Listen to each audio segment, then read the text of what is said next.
안녕하세요. 재미있는 성경 전희준 목사입니다. 추수감사주일이 다가오고 있는데요. 이렇게 질문해 주신 분이 계세요.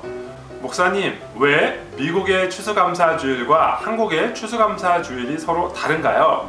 이 질문에 답하기 위해서 추수감사주일의 유래를 한번 찾아보도록 하겠습니다. 미국의 추수감사절은 11월 네 번째 목요일이에요. 그 목요일이 있는 바로 직전 주일이 미국의 추수감사주일입니다. 추수감사절은 미국에 건너온 영국의 청교도들이 어려운 상황 가운데서도 지켜주시고 수확하게 해주신 하나님께 감사하는 날인데요. 미국 독립 이후에 어떤 날을 추수감사절로 정할까 하다가 초대 대통령인 조지 워싱턴이 제안한 날짜는 11월 26일이었다고 해요. 그런데 링컨 대통령 때에 11월 마지막 목요일로 추수감사절을 선포했다가 루즈벨트 대통령 때에는 11월 네 번째 목요일로 법정 공휴일이 정해졌다고 합니다. 그래서 지금 미국의 추수감사절은 11월 네 번째 주 목요일이고 추수감사주일은 바로 그 직전 주일이에요. 네 번째 주 목요일 바로 직전이니까 미국의 추수감사주일은 11월 셋째 주가 될 수도 있고 넷째 주가 될 수도 있습니다. 반면에 우리나라의 추수감사주일은 11월 셋째 주 주일로 고정되어 있습니다. 그러니까 어떤 때는 미국과 같은 추수감사주일을 지키기도 하고 어떤 때는 다르게 지키기도 하는 거죠.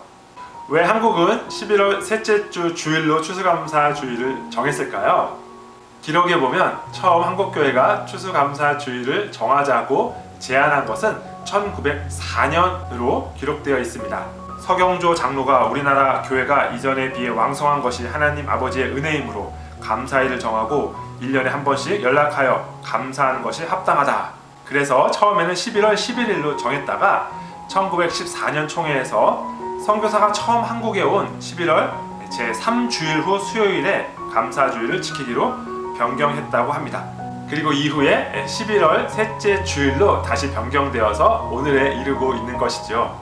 그런데 처음에 왜 11월 11일로 정했는가 하는 것은 명확한 이유를 찾을 수가 없습니다. 11월 11일에 온 첫 번째 선교사를 찾을 수가 없거든요. 그래서 교회사를 연구하는 교수님들께서는 이렇게 설명하세요. 아마 이날은 미국에서 지키는 추수감사절인 11월 넷째 주 목요일과 한국에 온 첫 선교사인 알렌 의사의 내한 정착 기념일인 10월 26일을 절충한 날이다. 이렇게 보는 것이죠. 그러니까 우리나라의 추수감사주일은 매우 의미가 깊은 날입니다.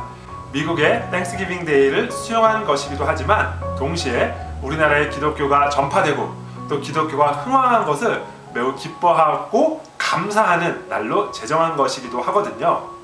그런데 어떤 분들은 추수감사주일이 성경에 존재하지 않는 절기이기 때문에 지키지 않아야 된다 이렇게 주장하시는 분들도 계세요.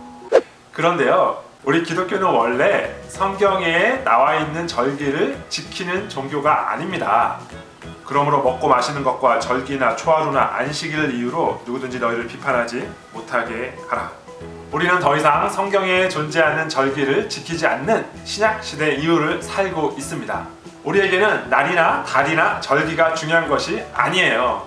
그러나 마치 우리가 부모님의 은혜에 늘 감사해야 하지만 어버이의 날을 정해서 다시 한번 부모님의 은혜를 생각하는 것처럼 우리가 늘 하나님의 은혜에 감사해야 하지만 이렇게 감사절을 정해서 하나님께 다시 한번 감사하는 날을 정하는 것은 의미 있는 일이라고 할 수 있습니다. 그러니 이번 추수감사주일에도 한 해 동안 베푸신 하나님의 은혜를 다시 한번 기억하면서 감사하는 복된 날이 되기를 소망합니다.